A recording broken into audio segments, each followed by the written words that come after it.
बच्चों डिस्कस कर रहे थे आईपीएसी, है ना। कल मैंने आपको कुछ नंबरिंग के, है ना, नंबरिंग के मैंने आपको रूल्स पढ़ाए थे। उससे पहले मैंने आपको सिलेक्ट करना समझाया। अब देखो बच्चों, नेक्स्ट रूल आप लिखिए, नेक्स्ट रूल लिखिए। देखिए, if compound contains more than one functional group, if compound contains more than one functional group, then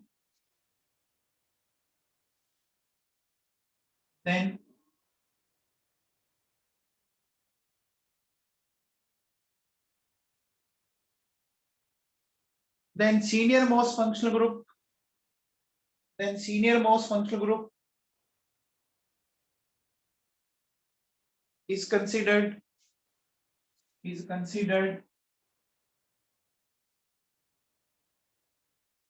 as main functional group, and remaining all functional group are considered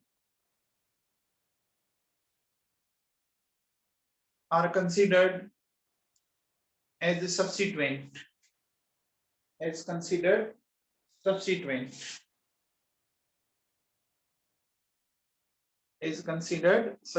if compound contains more than functional group, then senior most functional group according to priority table is considered main functional group, and remaining all groups are considered as a substituent. अब देखिए बच्चों, सुनिए, इस compound के अगर आप ध्यान दें तो इसमें देखो बच्चों, आपके एक फंक्शनल ग्रुप ये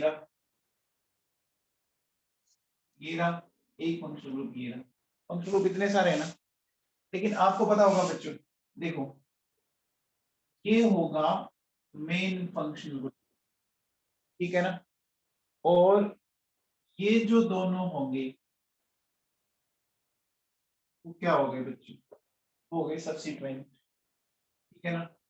तो हम ये वाली चेन सेलेक्ट करेंगे, वाली 1 2 3 4 5 एंड 6। समझ में आ गया बच्चों, ठीक है ना। तो मैंने आपको जो लिखा है समझ में आ गया। फिर देखो बच्चों, एक लेता हूं, CH3CH2C COOH,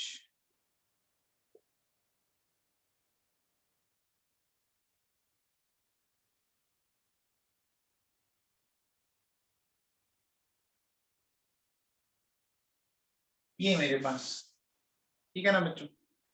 अब देखो बेटा, इसमें हमें पता करना है, तो इसमें कौन है ये अपन देखते हैं बच्चों। सबसे पहले बताओ, देखो ये रहा, ये मेन फंक्शनल ग्रुप है क्या, ये मेन फंक्शनल ग्रुप है बच्चों। फिर देखो इस है, यहां से देखो बच्चों, ये वाली चेन सेलेक्ट होगी है,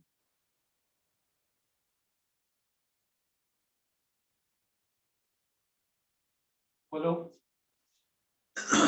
ये वाली चेन सेलेक्ट हो जाएगी, 1 2 3 4 एंड 5। तो बच्चों समझ में आ गया। अगर कंपाउंड में एक से ज्यादा फंक्शनल ग्रुप है तो प्रायोरिटी टेबल के अकॉर्डिंग जो फंक्शनल ग्रुप सबसे पहले आता है वो मेन फंक्शनल ग्रुप, और जो फंक्शनल ग्रुप बाकी बच गए मेन फंक्शनल ग्रुप है वो सारे के सारे आपके एज ए सब्स्टिट्यूएंट कंसीडर होंगे। समझ में आ गया, ठीक है ना बच्चों, समझ में आ गया।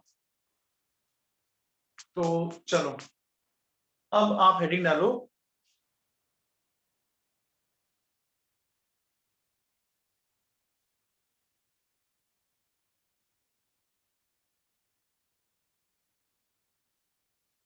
देखो अपन हेडिंग डालते हैं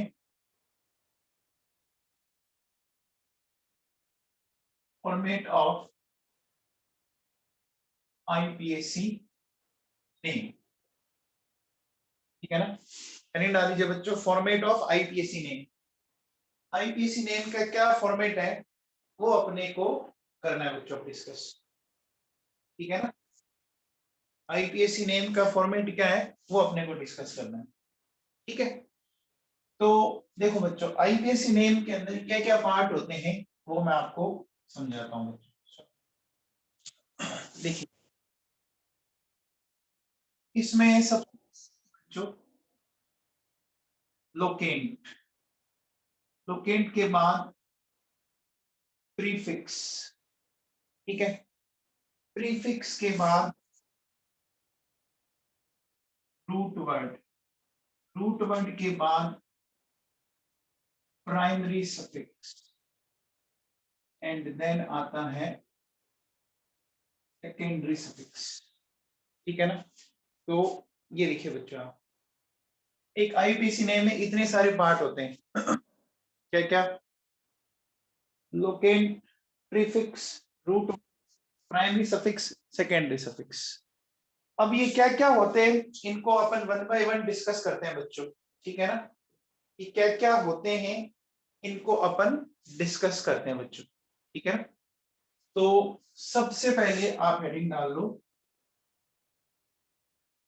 लोकेंट।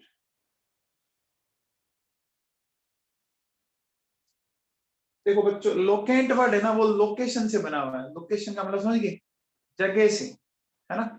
जैसे आपके मकान का नंबर होगा, आपकी कॉलोनी का सेक्टर का कोई नंबर होगा, आपके पिन कोड नंबर होगा, आधार नंबर होगा, होता है ना ऐसा। तो लोकेंट क्या होता है बच्चों, नंबर हो। लोकेंट क्या है, नंबर है जो किसी फंक्शनल ग्रुप या मल्टीपल बॉन्ड या सब्स्टिट्यूएंट की पोजीशन को इंडिकेट करता है। ये वो नंबर है जो फंक्शनल ग्रुप, मल्टीपल बॉन्ड या सब्स्टिट्यूएंट की पोजीशन को इंडिकेट करता है। तो लिखिए लोकेंट में लिखो, लिखो number, numbers which indicate, numbers which indicate position of, position of functional group oblique multiple bond oblique substituent, numbers which indicate the position of functional group, multiple bond और substituent, ठीक है। आगे लिखो two number, two numbers, two numbers are separated by comma, two numbers are separated by comma while number and letters, while number and letters are separated by hyphen. Two numbers are separated by comma while number and letters are separated by hyphen. देखो बच्चों कैसे समझाता हूं। Suppose मेरे पास जैसे ये example है बेटा, ठीक है। इसमें बच्चों बताओ ये कार्बन चेन बन गई क्या आपकी, ये कार्बन चेन बन गई आपकी।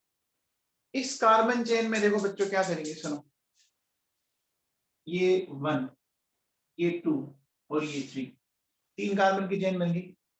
तो ये जो बाहर जो बच गए ये कौन से नंबर के कार्बन पर है, सेकंड नंबर के कार्बन पर है। इसका देखो नाम क्या हो जाएगा बच्चों, 2 इस मिथाइल के लिए, फिर 2 इस मिथाइल के लिए, ये 2 आ गए, दोनों के बीच में कोमा लगा दिया, ठीक है। 2,2। अब देखो यहाँ हाइफन लगाएंगे, 2 मिथाइल है तो क्या लिखूंगा, डाइमिथाइल। 2,2 डाइमिथाइल, कितने कार्बन है, 3 है, तो नाम हो जाएगा प्रोपेन। 2,2 dimethyl propane. बच्चों समझ में आ गया, बच्चों समझ में आ गया।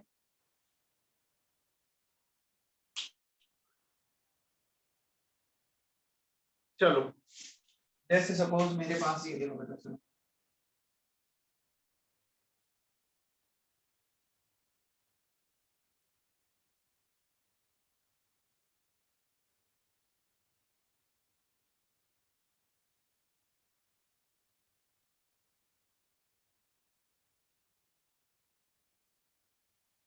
ये बेटा मेरे पास, ठीक है।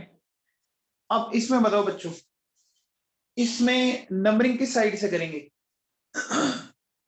दोनों तरफ से नंबरिंग एक ही आ रही है, लेफ्ट साइड से या राइट साइड से? इधर क्लोरो है, इधर नाइट्रो है, इधर से करेंगे बच्चों, लेफ्ट या राइट?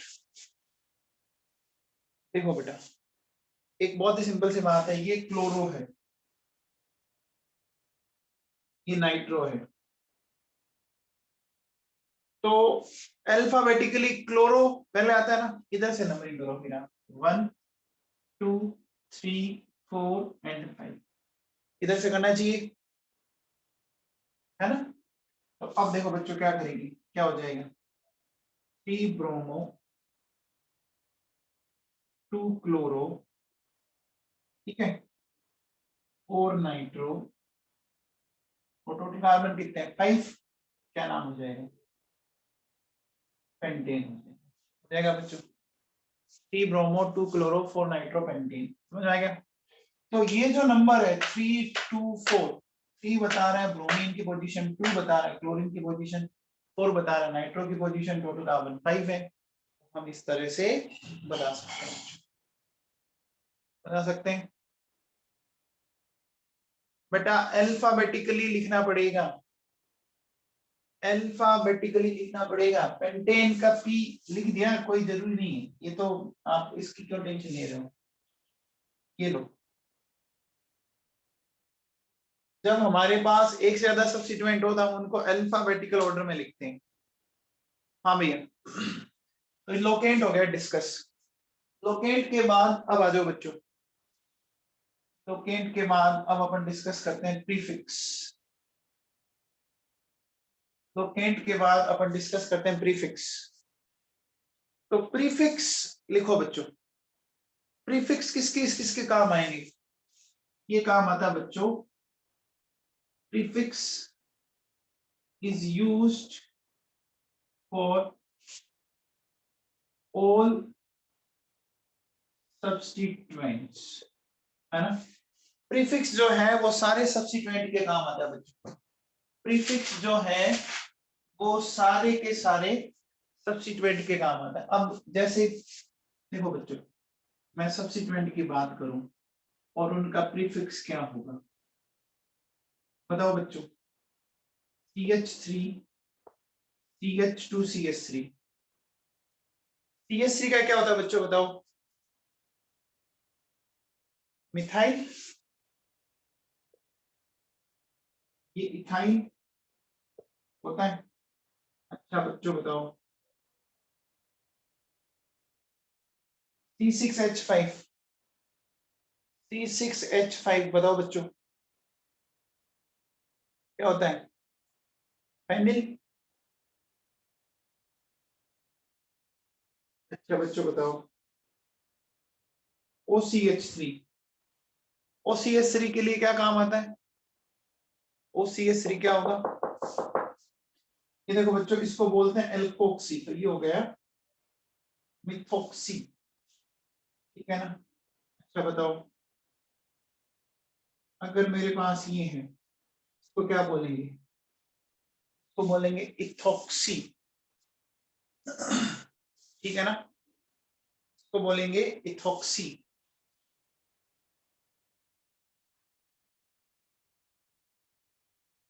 ठीक है। फिर इथोक्सी के बाद देखो बच्चों सुनो, मेरे पास ये है जैसे NO, NO2 का बताओ बच्चों, NO2 का क्या होगा? NO2 का होगा नाइट्रो, ठीक है। X का क्या होगा? हेलो, हेलो मतलब जैसे क्लोरो है, ब्रोमो है, आयोडो है ना? क्लोरो ब्रोमो आयोडो होगा बच्चों। फिर देखो बताओ ये क्या होगा। देखो ये बच्चों मिथाइल था, याद कीजिए। मिथाइल का मैंने क्या किया बच्चों, एक एच हटा के सीएल जोड़ दिया उसकी जगह। मिथाइल का एक एच हटा के मैंने उसकी जगह सीएल जोड़ दिया। तो जिस ग्रुप को आप जोड़ रहे हो उसका नाम पहले लिखो, जिसमें जोड़ रहे हो उसका नाम बाद में लिखो। जोड़ा किसको मैंने, क्लोरीन को, तो नाम हो जाएगा देखो क्लोरो मिथाइल। हो गया। तो क्या बोलेंगे बच्चों, क्लोरो मिथाइल बोलेंगे। ठीक है। अब देखो बच्चों सुनो, मेरे पास जैसे देखो बच्चों ये NH2 को बोलते हैं अमीनो। तो अब बताओ बच्चों इसका नाम क्या हो जाएगा, CH2NH2 का नाम क्या हो जाएगा। CH2NH2 का नाम है, देखो मैंने क्या किया, NH2 ग्रुप जोड़ा है तो नाम हो गया अमीनो मिथाइल, है ना। फिर देखो बच्चों मेरे पास जैसे ये है हाइड्रोक्सी, ठीक है ना। OH क्या है, हाइड्रोक्सी है। तो इसका क्या हो जाएगा बच्चों बताओ, इसका क्या हो जाएगा CH2OH का,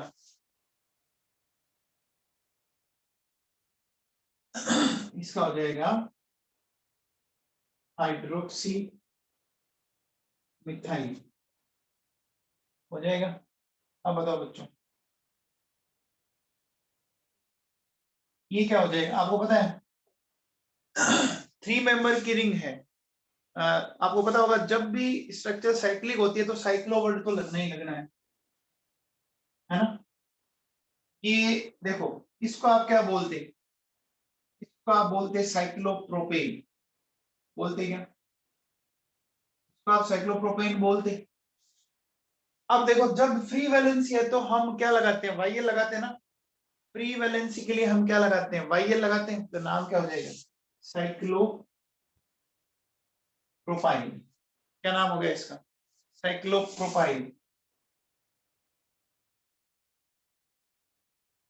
अब बताओ बच्चों इसका नाम क्या हो जाएगा, इसका नाम क्या हो जाएगा,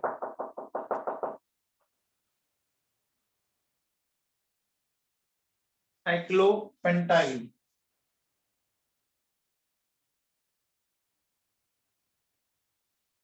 आ गया बच्चों समझ में, साइक्लोप्रोपाइल साइक्लोपेंटाइल। क्लियर है बच्चों सबको।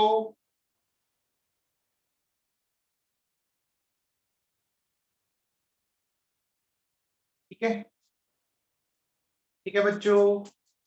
ओके। अब एक नीचे नोट लगाए बाद लिखो,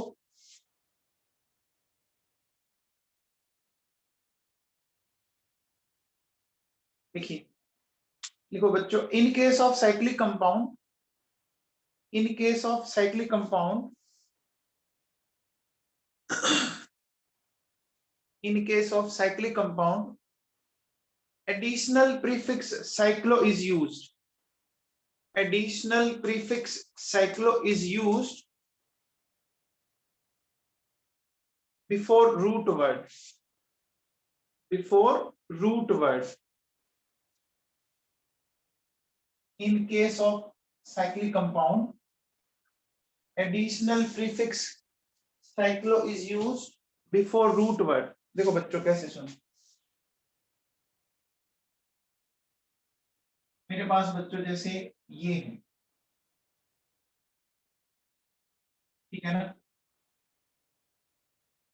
ये कोई कंपाउंड है, इसका नोमेनक्लेचर करना है हमें। सबसे पहले बच्चों बताओ ये आपको 3 मेंबर की रिंग दिख रही है क्या, 3 मेंबर की रिंग दिख रही है, 3 मेंबर की रिंग दिख रही है बच्चों, बोलो। अब बताओ बच्चों इसमें नंबरिंग किधर से करेंगे, कहां से स्टार्ट करूं, नंबरिंग कौन से कार्बन से स्टार्ट करूं, ब्रोमीन से ना, 1 2 3 ऐसा करेंगे। तो अब देखो बच्चों, इसका नाम क्या हो जाएगा? 1 ब्रोमो, है ना, 2 क्लोरो, 3 आयोडो। ठीक है, और क्या हो जाएगा बच्चों? इसका नाम हो जाएगा साइक्लोप्रोपेन, हो जाएगा। 1 bromo, 2 chloro, 3 iodo, cyclopropane. Clear है बच्चों? क्लियर है बच्चों?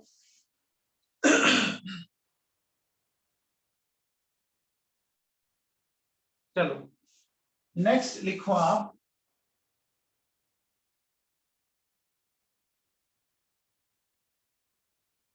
Root word. लिखो बच्चों, रूट वर्ड हेडिंग डालिए, रूट वर्ड। तो रूट वर्ड क्या होता है बच्चों, पता है क्या? रूट वर्ड होता है, लिखो, रूट वर्ड में लिखो according to, according to number of carbon atoms, according to number of carbon atoms in PCC, according to number of carbon atom in PCC. तो देखो बच्चों सुनो, अगर मेरे पास नंबर ऑफ कार्बन एंड इसका जो रूट वर्ड है 1 2 3 4 5 6 7 8 9 10, मैथ, एथ, प्रोप, ब्यूट, पेंट, एक्स, है ना, hept, oct, non, take,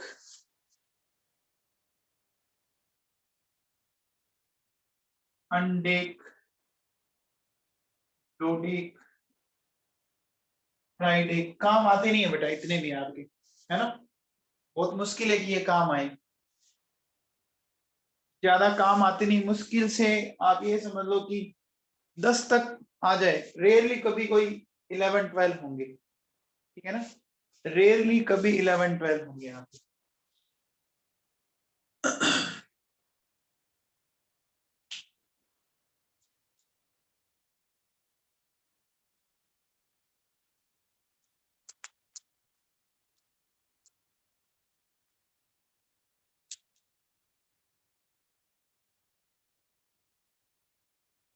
to के नीचे लिखा हुआ बेटा एथ, ETH, एथ लिखा हुआ है, एथ।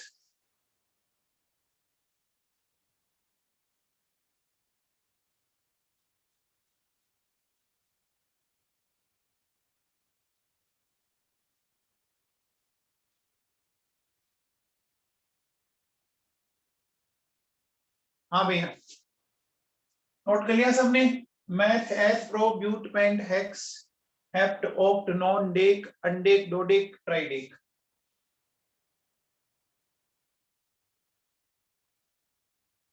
चलो बच्चों, अब आओ नेक्स्ट, नेक्स्ट बात करते हैं अपन, हेडिंग डालो प्राइमरी सफिक्स।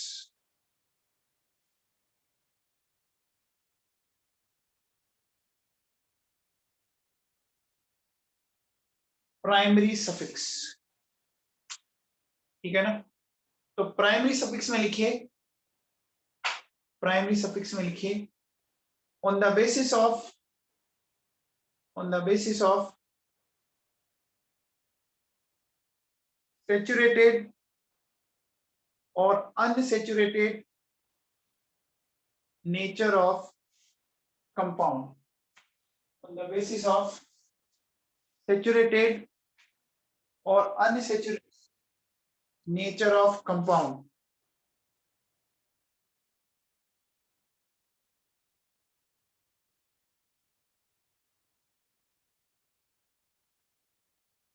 ठीक है ना, तो अब देखो बच्चों सुनो, सैचुरेटेड एंड अनसैचुरेटेड का मतलब समझाता हूं मैं आपको, समझिए क्या कहना चाह रहा हूं, सैचुरेटेड एंड अनसैचुरेटेड। देखो, आपका सिर्फ कार्बन कार्बन सिंगल बॉन्ड है तो क्या लगाओगे, एन लगाओगे। कार्बन कार्बन डबल बॉन्ड है, क्या लगेगा, इन लगेगा। कार्बन कार्बन ट्रिपल बॉन्ड है,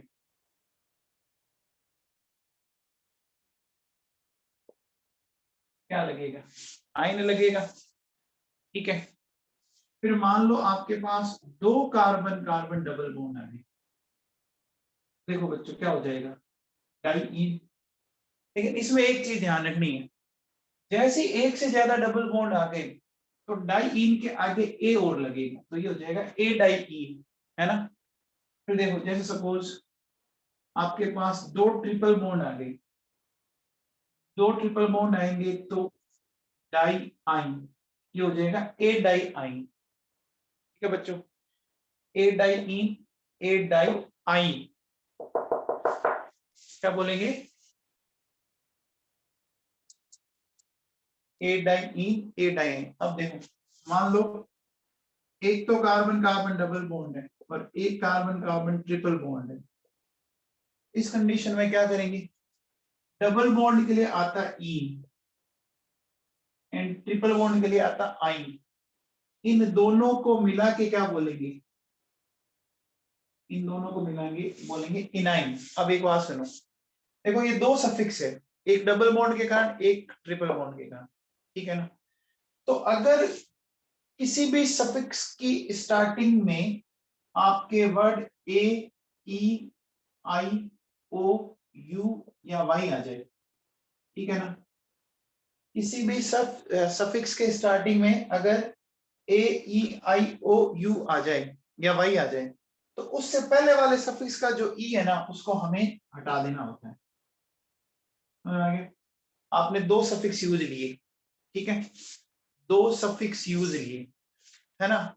दोनों सफिक्स में से अगर आप क्या कह रहे हो कि जो सेकंड वाला सफिक्स है उसकी स्टार्टिंग अगर ए ई आई ओ यू या वाई से हो रही है, तो पहले वाले सफिक्स का जो ई है, क्योंकि ये तो कंफर्म है कि सफिक्स में ई तो आएगा ही आएगा लास्ट में, देखो आएगा कि नहीं आएगा, इन आइन एन। बच्चों समझ में आ गया, बच्चों समझ में आ गया मैंने क्या बोला।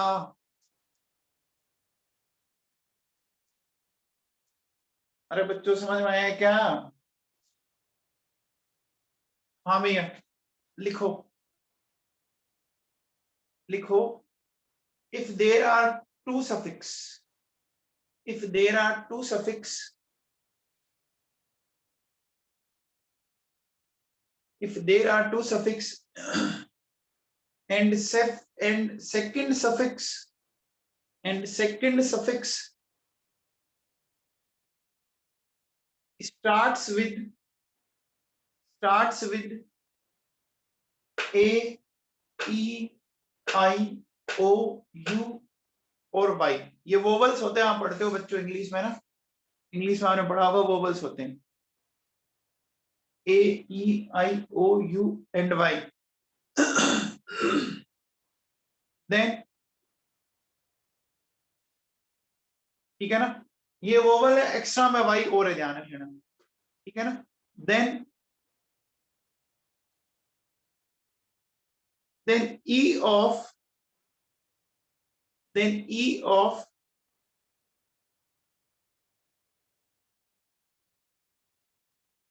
first suffix is removed, then e of first suffix is removed, ठीक है ना।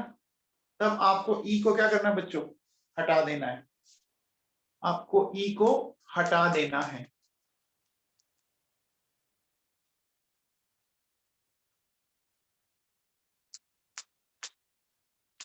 बच्चों समझ में आ गया। जैसे एक बात बताओ बच्चों, मेरे पास दो सफिक्स है इन प्लस ओल, इसको क्या लिखूंगा बताओ, इन प्लस, ये दो सफिक्स है मेरे पास, इन प्लस ओल क्या लिखूंगा, देखो ये ई हट जाएगा, क्या हो जाएगा, इनोल हो जाएगा। इन प्लस एल है, अब बताओ क्या लिखूंगा, इन प्लस एल है, क्या लिखूंगा, ई हटा दो क्या बन जाएगा, इनेल बन जाए। आ गया बच्चों समझ में?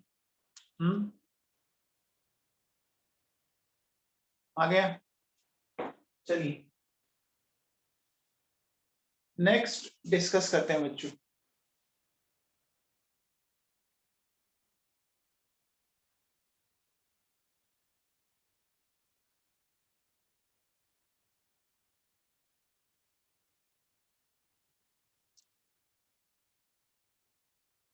नेक्स्ट लिखो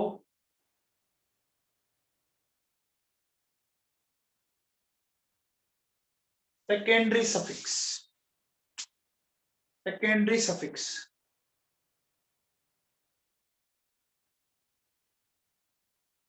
ठीक है बच्चों। सेकेंडरी सफिक्स इसमें लिखिए बच्चों आगे, on the basis of on the basis of principal functional group on the basis of principal functional group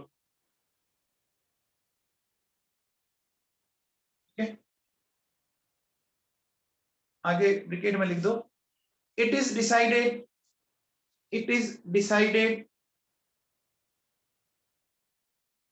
on the basis of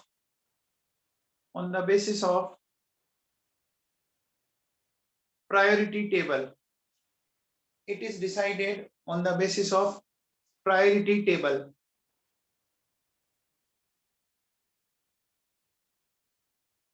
It is decided on the basis of priority table. देखो बच्चों अब ये priority table क्या है, सुनो। हमारे पास जो priority table है वो देखो बेटा, सुनो क्या है। देखो name of functional group, formula and उसका सफिक्स क्या है। देखो नेम ऑफ फंक्शनल ग्रुप सबसे पहले है कार्बोक्सिलिक एसिड, ठीक है। फिर है सल्फोनिक एसिड, ठीक है ना। पहले है कार्बोक्सिलिक COOH, फिर है SO3H। इसका होता है बच्चों ओइक एसिड, इसका होता है सल्फोनिक एसिड। देखो सबसे पहले एसिड है, ठीक है ना। सबसे पहले एसिड आएंगे। एसिड जो कार्बन कंटेनिंग एसिड है वो आता है राइट टेबल में। जो सबसे पहले एसिड है, एसिड में भी कौन सा, कार्बन कंटेनिंग। अब देखो बच्चों सुनो नेक्स्ट, एसिड एनहाइड्राइड, ठीक है। फिर एसिड एस्टर, फिर एसिड हैलाइड या क्लोराइड, ठीक है। फिर एसिड एमाइड। अब देखो बच्चों सुनो, ये ध्यान दो बच्चों। देखो अपन कौन सा सब्जेक्ट पढ़ रहे हैं, ऑर्गेनिक पढ़ रहे हैं ना। अपन पढ़ क्या रहे हैं बच्चों, ऑर्गेनिक पढ़ रहे हैं ना, पता है ना। अरे बच्चों ऑर्गेनिक पढ़ रहे हो, पता है ना। तो दो टाइप के एसिड है, एक कार्बन वाला एसिड है, एक सल्फोनिक एसिड है। तो हम किसको प्रेफरेंस देंगे, हम पढ़ ऑर्गेनिक रहे तो हम कार्बन वाले को प्रेफरेंस दे रहे हैं बच्चों, ठीक है। तो ये तो दोनों हो गए एसिड, ठीक है। ये देखो बच्चों ये हो गए एसिड के बच्चे, बच्चे हो गए क्या एसिड के। Acid anhydride, acid ester, acid chloride, acid amide. अब देखो बच्चों एसिड एनहाइड्राइड क्या है, ये देखो बच्चों COO, इस तरह से देखो ये है बच्चों, ठीक। फिर देखिए ये है एसिड एस्टर, फिर ये है एसिड क्लोराइड, फिर है ये है एसिड एमाइड। अब देखो बच्चों इनका सीक्वेंस कैसे याद रखोगे, बहुत ही सिंपल है। बताओ बच्चों एनहाइड्राइड में टोटल कितनी ऑक्सीजन दिख रही है, एनहाइड्राइड में टोटल कितनी ऑक्सीजन दिख रही है आपको। तीन दिख रही है, इसमें देखो दो दिख रही है, इसमें दोनों में एक एक दिख रही है, 3 2 1 1। तो जिसमें जितनी ज्यादा ऑक्सीजन है उसको अपन ने पहले ले लिया प्रेफरेंस वाइज, समझ में आ गया। एसिड एंड हाइड्राइड में 3 है, इसमें 2 है, इसमें 1 है, इसमें 1 है। तो जिसमें ज्यादा ऑक्सीजन है उसको पहले लिया, फिर इसको लिया। अब इन दोनों में एक एक है, तो आप बताओ बच्चों, क्लोरीन और नाइट्रोजन, क्लोरीन और नाइट्रोजन में एटॉमिक नंबर किसका ज्यादा है? क्लोरीन और नाइट्रोजन में एटॉमिक नंबर किसका ज्यादा है? भाई कोई भी हेलोजन होगा उसका नाइट्रोजन से एटॉमिक नंबर तो ज्यादा ही होगा ना, कोई भी हेलोजन होगा उसका नाइट्रोजन से एटॉमिक नंबर ज्यादा ही होगा। तो क्लोरीन वाले को पहले, ठीक है बच्चों। अब देखो, अरे ये याद हो गई क्या? अरे बच्चों ये याद हो गए क्या? पहले कार्बोक्सिलिक एसिड, कार्बोक्सिलिक एसिड के बाद सल्फर कंटेनिंग एसिड, ठीक है। फिर एसिड के बच्चे, कौन सा बच्चा जिसमें 3 ऑक्सीजन है, फिर 2 ऑक्सीजन वाला, फिर एक एक ऑक्सीजन वाला। उसमें फिर क्या देखना, पहले क्लोरीन वाला फिर नाइट्रोजन वाला। देखो बच्चों ये क्या है, ये है इक एनहाइड्राइड, ठीक है। ये क्या है, एल्किल O8, है ना। अब ये बीच में जगह क्यों छोड़ी है वो मैं बताऊंगा। ये क्या देखो, ये है OL क्लोराइड, ये क्या है, एमाइड। देखो बच्चों सबसे पहले एसिड, फिर आगे एसिड के बच्चे। अब देखो बच्चों, अब मेरे पास एक तो ये आएगा साइनाइड, और एक आएगा आइसोसाइनाइड, ठीक है ना। तो साइनाइड ये होता है बच्चों, और आइसोसाइनाइड ये होता है क्या? साइनाइड आइसोसाइनाइड ये होता है बच्चों, बोलो। साइनाइड आइसोसाइनाइड ये होता है।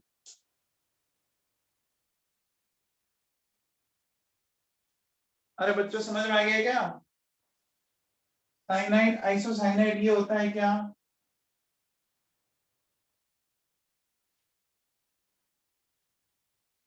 तो देखो बच्चों, इसका क्या होता है, इसका होता है नाइट्राइल, इसका होता है आइसोनाइट्राइल, नाइट्राइल आइसोनाइट्राइल। अब देखो बच्चों, इन दोनों में अगर आप ध्यान दो तो ट्रिपल बॉन्ड है,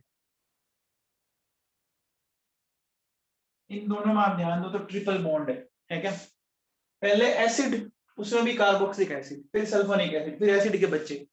वो बच्चा जिसमें 3 ऑक्सीजन है, फिर 2 ऑक्सीजन वाला, फिर एक एक वाला, एक एक में भी जिसमें ज्यादा एटॉमिक नंबर वाला एटम उसको पहले और कम वाले को बाद में लिए जाएंगे, फिर ट्रिपल बॉन्ड वाले। अब देखो बच्चों, इसके बाद देखो क्या आता है, एच के बाद क्या आता है, देखिए एच के बाद मैंने लिया आई, मैंने ये लिया बच्चों, ठीक है। ये लिया मैंने, एक मैंने लिया CHO, ठीक है ना। तो अब देखो बच्चों, इसमें क्या लेंगे अपन, इसमें अगर मैं आपके लूं तो इसका, एक मिनट इनके नाम लिख देता हूं मैंने ना। देखो, एक है बच्चों एल्डिहाइड,